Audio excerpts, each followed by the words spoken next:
So our next panel, PanElla 2, is how platforms power women. And I have two women here with me already, and Mariam will be joining in shortly. And I see a very excited Amneh and Sidra here with me.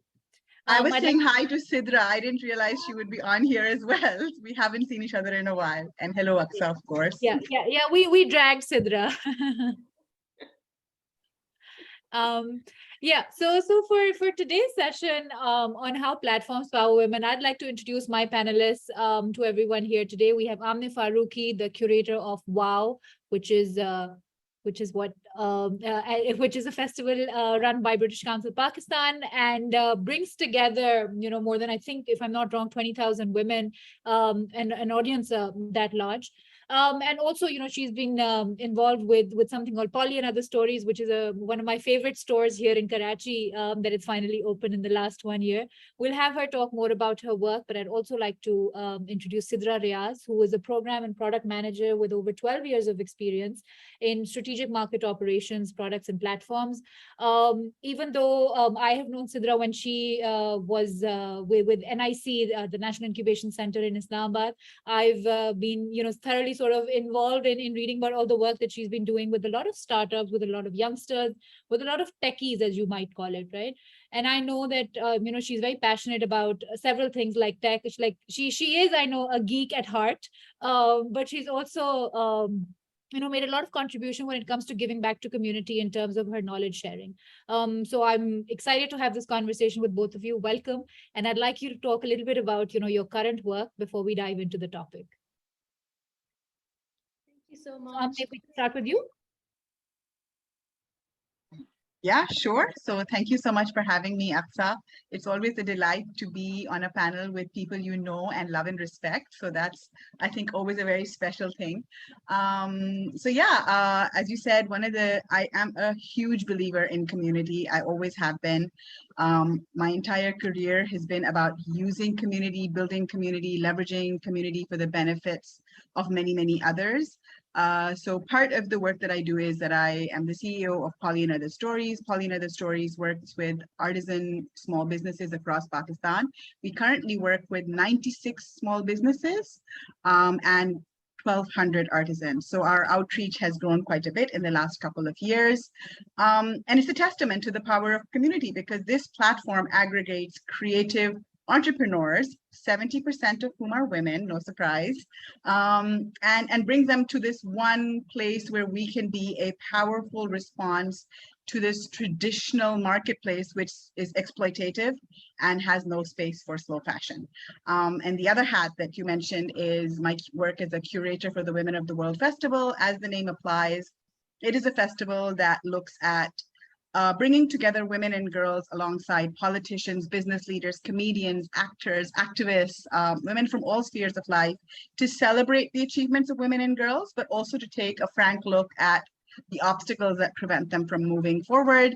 And yeah, so WOW has been a fantastic way for me to engage with women and girls across so many spectrums. And just again, a big testament to the power of community. I'm going to let Sidra speak a little bit about herself now. Thank you so much. Thank you, Aksa, for inviting me. I've been, trying to avoid all the speaking engagements in the past 2 years. So she literally dragged me out of my women cave. So hi, I'm Sidra. I don't know if you guys know me. I've been, engaged in Pakistani ecosystem for about, I think, past 10 years. And I have overall of 12 years of experience in product and program management. I'm currently working as a head of partnerships with a French-based gaming company in Web3. So this was something very exciting for me, and I always want to learn more about the new technology and innovative things happening in the world. So I wanted to, jump right into it.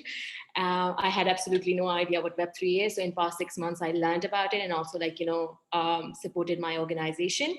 Just wanted to give you some sort of a heads up that I don't have a STEM degree. So my degree was initially mix of BBA and IT. So just because I saw a lot of freelancers making money through freelancing, and I wanted to support my own education. That's how I ended up, doing freelancing and making websites, learning about making websites myself, and then, started developing on freelancer platform, Elance, and now, which is also, I think, known as Upwork.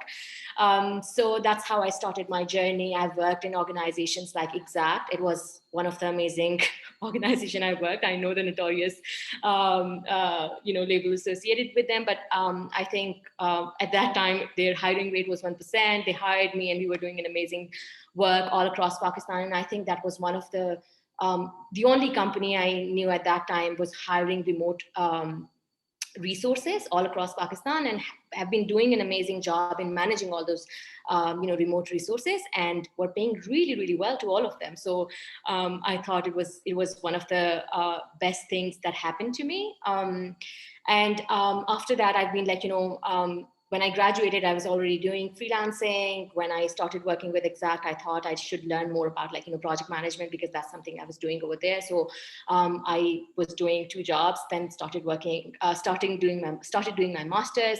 Once I was done with that, I wanted to move to the startup ecosystem. So I joined a startup for around, I think, 3.5 years. And through that startup, I got a chance to work with organizations like Audi, and several others, clients in China and other countries and regions. And that's how I got to know, the potential of working with companies who are using different platforms and their network to, connect with people all across the globe, where we can, support and work with organizations, which I don't think so we can ever do sitting in Pakistan, or even apply for jobs over there, right? So that's what I did. And that's how I got this interest in building my own startup. So I started my own gaming company. I was working on my own gaming company, and I stumbled upon this opportunity to start a platform called Team Up. You might know about it. It's now running National Incubation Center Islamabad. So I think the current website, they still have the website I made and the content I wrote. So I always brag about it. So that's how I started my journey. I ended up, writing a proposal for National Incubation Center, built a community around it, because, as we are talking about platforms, so there are several platforms. There are digital platforms, which you just, go and, provide your services, but there are platforms like NIC and, communities like NIC, where you have to build a pipeline before you start working on, a platform itself. So we built a pipeline for universities to partner up with us. We built a pipeline for different communities and, partners who are already working with entrepreneurs. We also partnered up with some accelerators like Invest to Innovate, and, onboarded them, because they were the experts doing this before us, and they taught us so much as well. So I really, like their work. So this is what I did, before starting NIC. And when we won the project, we already had everything all put together to hire a team and just, get it going. So that's what I did, worked with hundreds of startups through NIC. And other than that, mentoring and, supporting them. Then after that, I've also got a chance to work with Facebook as developer startup program manager for Pakistan, then for South Asia and Southeast Asia. Then I moved to the global team to launch their accelerator for authorized sales partners. So working in advertisement, digital advertisement that happens on Facebook, learning more about their platform, how it is supporting and empowering communities, startup communities, and other advertisers and agencies in emerging markets all across the globe. So emerging markets in APAC, EMEA, and also LATAM. So that's what I did. And now I'm working in Web3 and, learning more about what's going to happen in this space. Yeah. So Sidra, I'm pretty sure I'm not the only one who's intimidated by that bio, but I will now introduce our third speaker for today, Mariam Arshad. Mariam also I've known because of NIC Islamabad. So glad to have both of you, share the space today. But Mariam actually is also one of those women who's done everything. And I think the first time I met her, I was like, Mariam, is there anything you don't do? So her bio, is fairly long that way, that she's been part of the incubation or the entrepreneurial ecosystem. She's been running one of the most successful Google business groups in Peshawar. And of course, her work with impact dynamics that then come up. And I believe she's also worked with Beria University, if I'm not wrong. I will leave Mariam to introduce a little bit about her work and, the powerful platforms that she has built, in the communities that she's been working in. Thank you. Thank you so much, Aksa. So happy to see Sidra. It's been a while. And hello. And to also share the space with Amneh. It's really been a while. I think the last time we spoke was during COVID, and I was running a program by the name of, something around digital literacy at that point in time, and I got in touch with Amneh as well. It's so heartwarming, Aksa, to say that when people hailing from the ecosystem and they've been part of your journey in one way or the other. I mean, Sidra and we go back to the National Incubation Center and you see their growth. It makes you so happy. And then I've seen how Amneh, like how Polly and other stories and the kind of work they're doing with women from underserved communities. It's very, very heartwarming. So yes, briefly about myself. Yes, I have been part of the entrepreneurial space for gladly more than 10 years now. And it was a very interesting journey, which started with, like we have a family enterprise back home in Peshawar. And it started with that and the Chamber of Commerce, and then, spearheading the youth forum at the Women Chamber of Commerce and liaising budding entrepreneurs with the industry. And then also in the same time, starting with Google Business Group to help communities, in terms of entrepreneurship, but supporting the businesses through technology. I mean, I have a business background, and something tech was very interesting for me, like how we were moving towards a digital landscape as we speak back in those days. And this is early 2000, 2012, 2013, and a fresh graduate out of university. So that is when this was happening. And when the project of NIC was launched, and I gladly joined the National Incubation Center. Of course, before this, I was also part of academia. I don't think I should miss out on it. I spearheaded marketing and industrial linkages, and also for a short span of time, I was deputy chairing the business school. It was a lot of responsibility, but it taught me a lot and opened so many. I learned so much in the process. And at the same point in time, I joined the National Incubation Center as part of the founding team. Sidra happened to be my great colleague. We worked together. I it feels like Ian's back now, now when I think about it. And then I started my own enterprise, Impact Dynamics, which is an entrepreneurship support organization. It's recognized by World Bank as one, and it gives me a huge amount of happiness to share that we're the only one in the private sector hailing from headquartered in Peshawar. And the kind of work that we do is centered around entrepreneurship. But we run these tech camps, the acceleration boot camps for women entrepreneurs.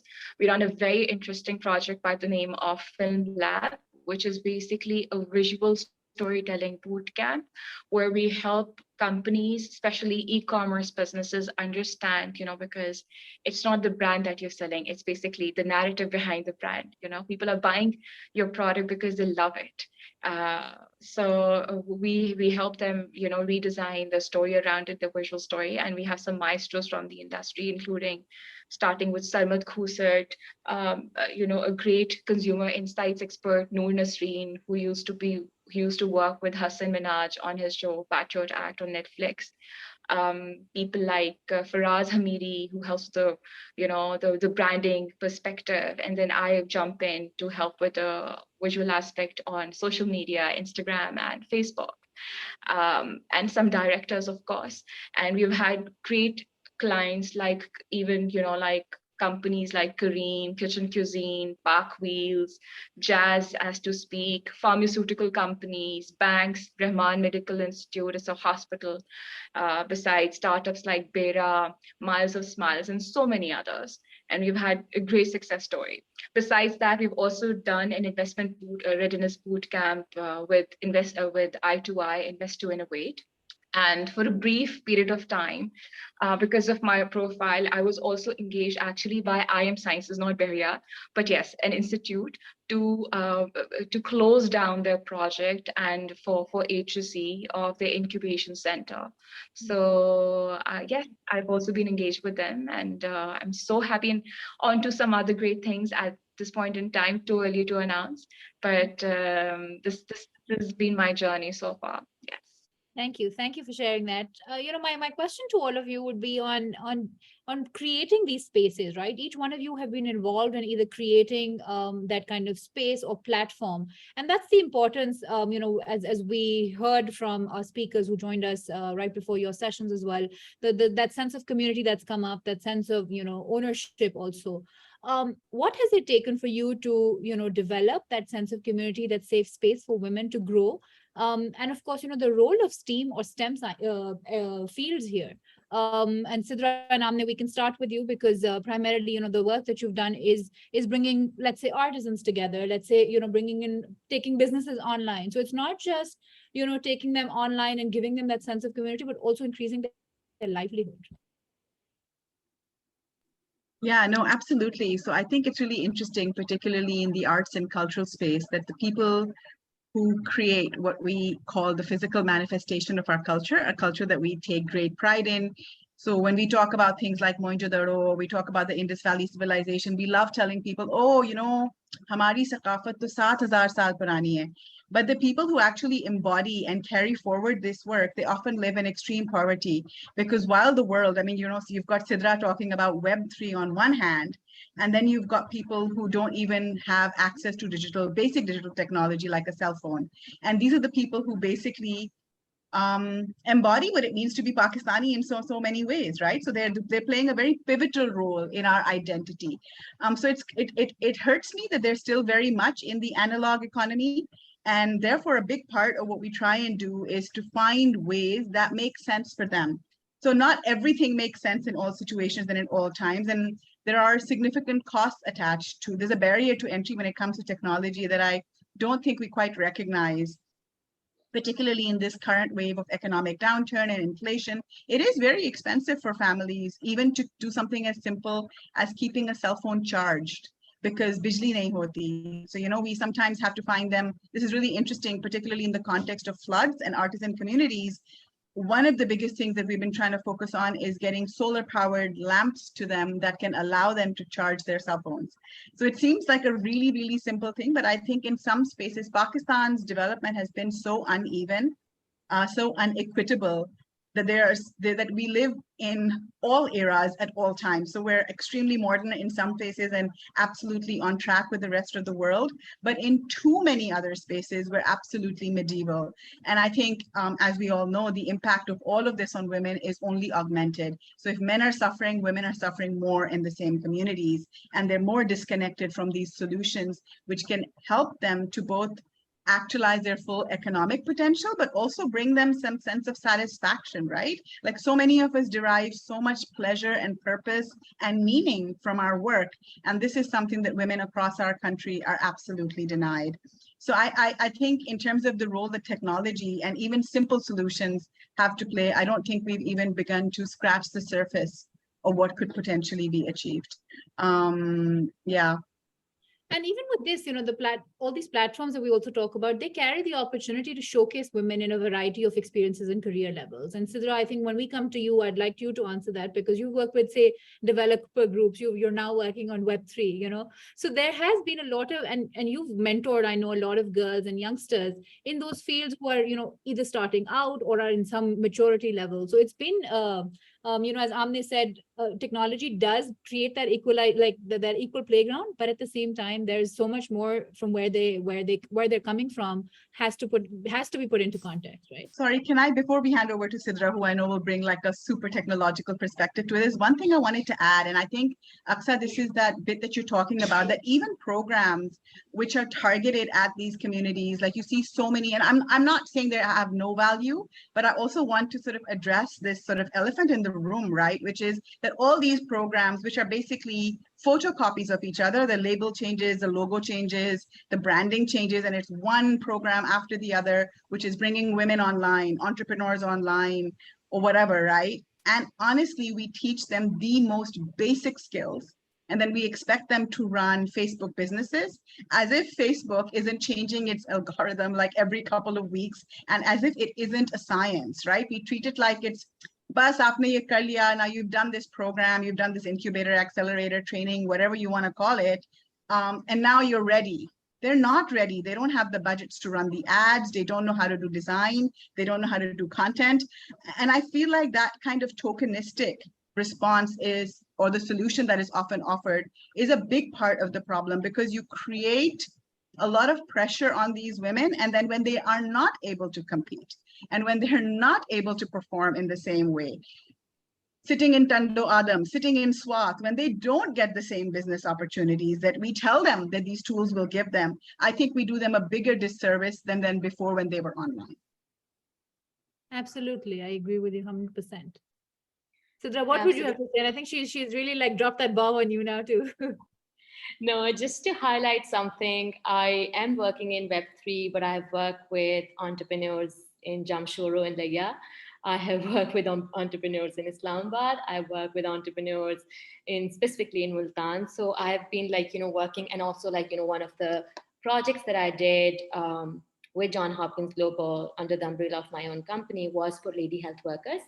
So lady health workers, and something that I wanted to say in the beginning of this, like, to answer this question is that I'm a product and a program expert. So whenever I talk about something, I look at the data and I design programs based on the experiences. I design products based on the experiences. Who is the end user? So when I designed the program for Jamshoro and Laya, it was a basic, maybe, something that I might have, read about in first semester of business.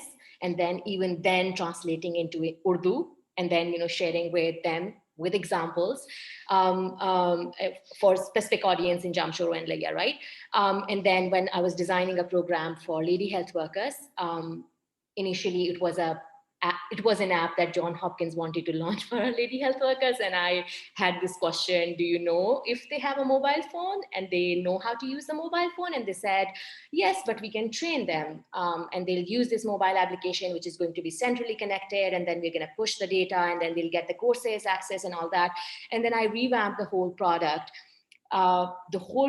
From text, it was changed to illustration, animated videos, and then content, and literally a whole assessment system to understand if they're learning something on our platform. And then we get that score of assessment, and then give feedback, and then change our content. So that's something, and that content was specifically in Sindhi.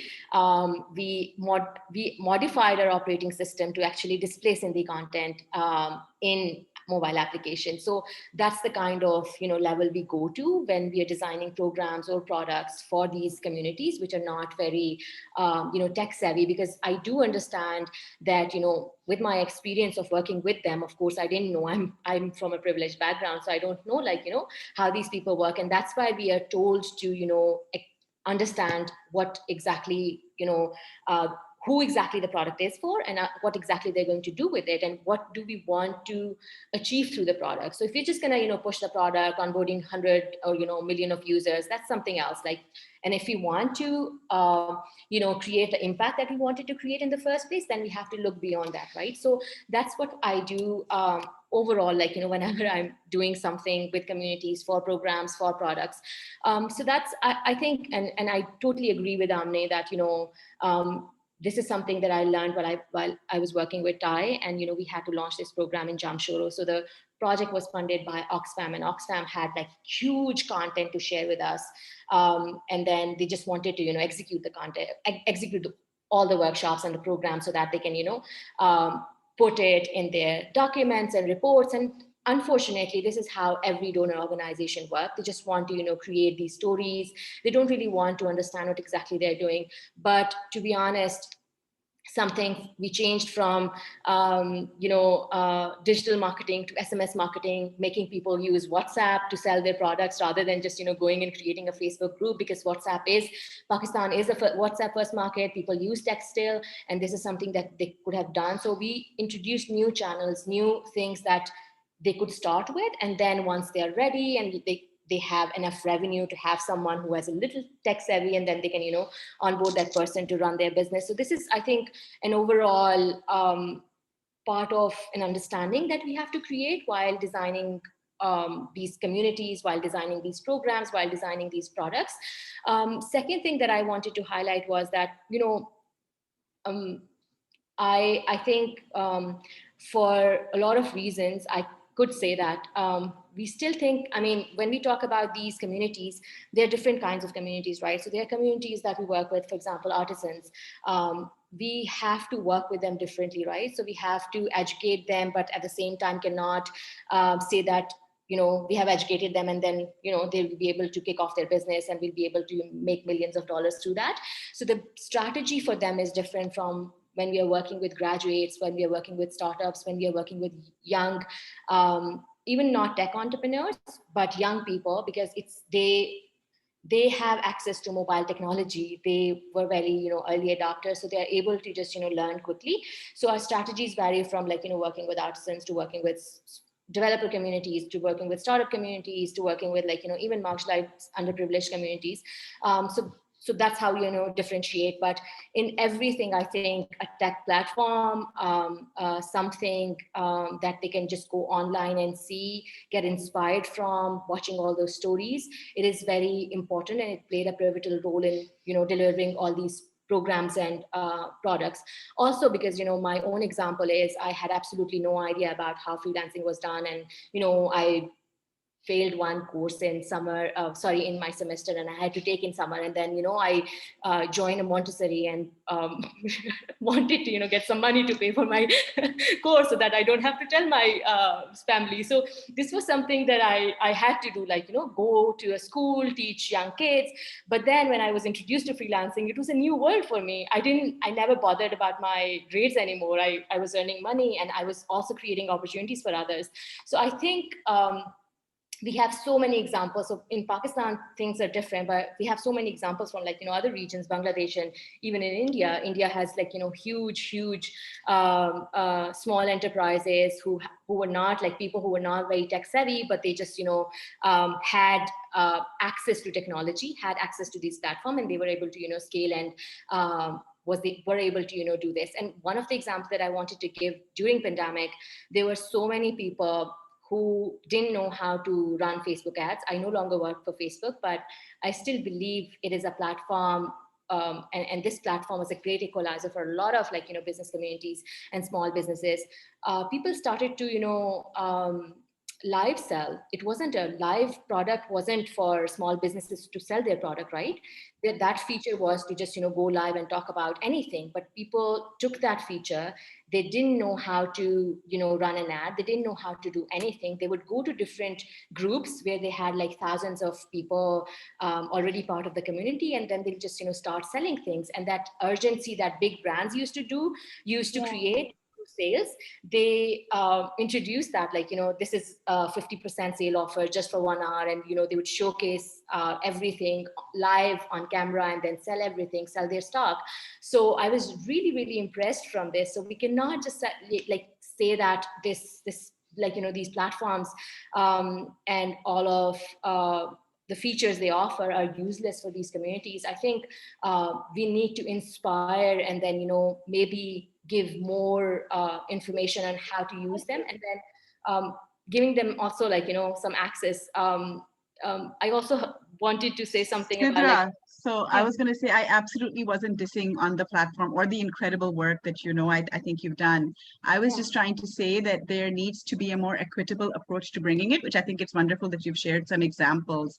I just feel like a lot of people do that one size fits all, and I see more of that than the And I incredible think work that's that the you have power. done. That's the power with like smaller or more customized, as Sidra talked about, customizations. You go into the market and you wonder, why are we failing in this market? And you understand that, okay, it's not working for everyone because, oh, they don't have access to begin with, right? So as Amneh said, there has to be like, you need to really understand. And Sidra, as you said, you did your market research and understood that, okay, this is a WhatsApp first market. People understood that, okay, Facebook marketplace is not working for us. Maybe live videos. I know that Alamgir's store here was doing like live videos, on WhatsApp and other things. And they'd show it to you. So I think people do make sense of technology the way it kind of like works for them. And I think that's the beauty of technology, right? That it kind of lets everyone do whatever they want with it. Yeah, one thing I wanted to add over here, I wasn't just like, talking about this technology or like, Amne's point. But what I wanted to add was like, the technology is there, but I think the access to internet. So for the communities like in Pakistan, we don't have access to internet, but we look at, communities in India, Bangladesh, and other, places, they have access to internet, and that's how they're able to, figure out a way to do it. No matter how they're doing it, I mean, they will figure it out. So what I'm trying to say is that people find a way to do things when they're in a survival mode. But the thing is that we haven't given them access. We haven't given them all these, equal opportunities to do that. So yeah, that's how I wanted to, end this. Yeah. Thank you. Thank you very much. Mariam, over to you. Thank you, Aksa. As you asked about, development of space or community for these women entrepreneurs or women running their businesses, I'd like to begin with saying from a personal example at Impact Dynamics is that they're different tiers of women and they hail from different backgrounds and they have a different understanding of the marketplace as well. For example, one of our programs, it was completely targeted for women from home-based workers, from the underserved communities. And it was around digital literacy because that audience is completely different. And I'll come to that later. Another program was targeted for women who want to accelerate their businesses.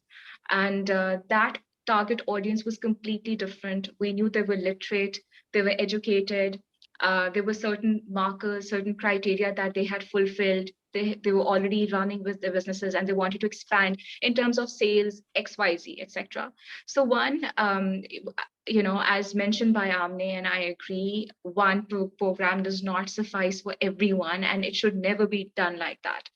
So coming to the first program, we did this digital karobar, and we worked with UN Women and we actually launched a report. It's very interesting. I went myself to do the homework. And one thing as far as designing programs is concerned, and I'm a strong advocate of this, one is observation. Observation is key. And our film lab was actually born through our acceleration boot camps. We realized that there's so many women entrepreneurs, who are, especially women from e-commerce businesses, who actually suffer at the hands of visual storytelling. It's so big and I didn't see anyone working around it. So we got filmmakers on board, we got marketers on board. We actually designed a very customized curriculum for this.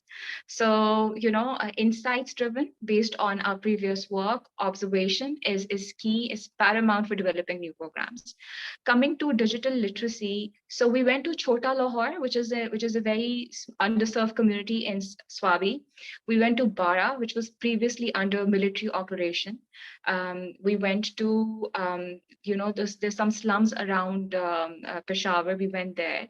And what we found out was surprising and eye-opening as well.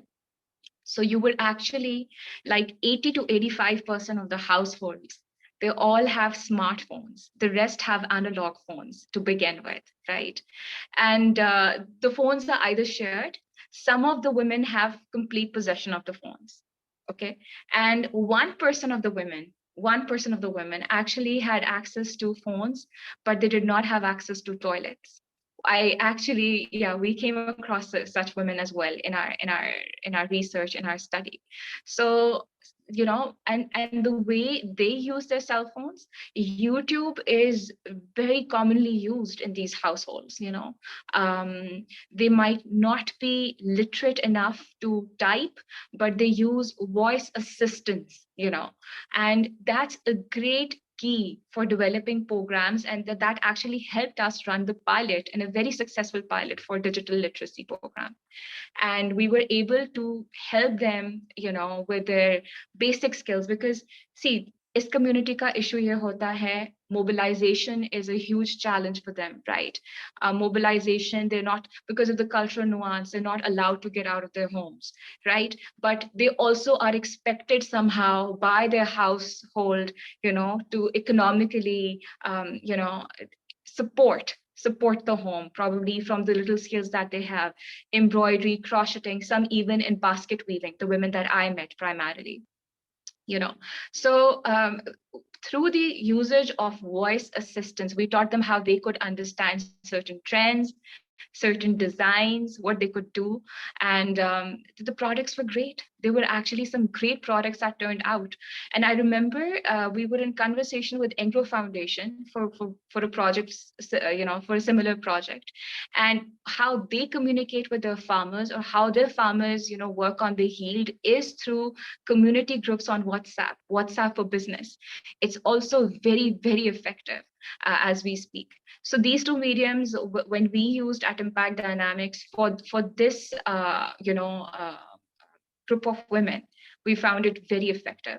As far as the other women are concerned, we've run programs. I spoke about the film lab. I spoke about, our acceleration boot camps. They were very centered towards, some of the key problems. Film lab was all about, and is all about, visual storytelling. We know that they need actually help with this. And it's not just for women entrepreneurs, it's for entrepreneurs in general. Then our acceleration boot camps, which are primarily targeted for women entrepreneurs, it's around that area. And then investment readiness is completely driven towards, a different direction, because you cannot fit everything in one program. You cannot do justice. But besides Impact Dynamics, I mean, I'm actually mentoring startups with different NICs, currently an entrepreneur in residence at NIC Islamabad. But besides that, helping entrepreneurs, I run sessions with NIC Lahore, Karachi, and Peshawar, primarily on pitching, their sales pitch.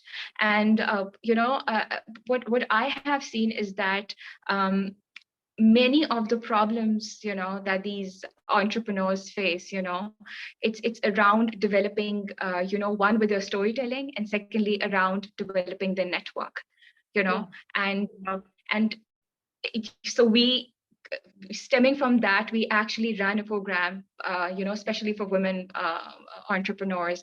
And this is a Google-powered program by the name of Women Will. And since I relocated to Islamabad, currently I'm doing it in Islamabad, where we're trying to help women with entrepreneurship, with digital literacy and leadership. And since they have issues with, with networking, so we're trying to help them understand the difference between a personal sponsorship and strategic partnerships. And we've actually run a few sessions around the same. I hope this helps. Thank you, Mariam. I think this really brings me, to conclude on this. I would like to say that, the session previous to us talked about the importance of, women developing these communities. And you guys also talked about these community-based initiatives, and, how everyone has to sort of like do their homework before they really build a platform or that support network. So wherever you are, or whatever, whichever sort of field you're in, when we're talking about STEM fields, central to our purpose at GrowElle Labs is also as an organization to, attract, create that sense of retention and development of women in STEM. And so what makes them, stay with those careers, right? Companies, of course, right now can improve female representation in these STEM fields through community-based initiatives. We've seen a lot of these come up in Pakistan in the last 8 to 10 years, but we only hope that, this goes forward. So thank you to each one of you for your contribution to today's session, and also to, to the community at large. We've seen all these fantastic community-based initiatives, mentorship, leadership programs, and programs that really help foster that career progression for women or girls in any kind of field. I'd like to thank all my panelists for today and hand it over to Bimsal Iqbal for our next session, which is a Duella 1, where she's hosting a 2-person session on Fem, STEM, and EduThem. So thank you, Thank you so Sidra much. and Amneh. So much.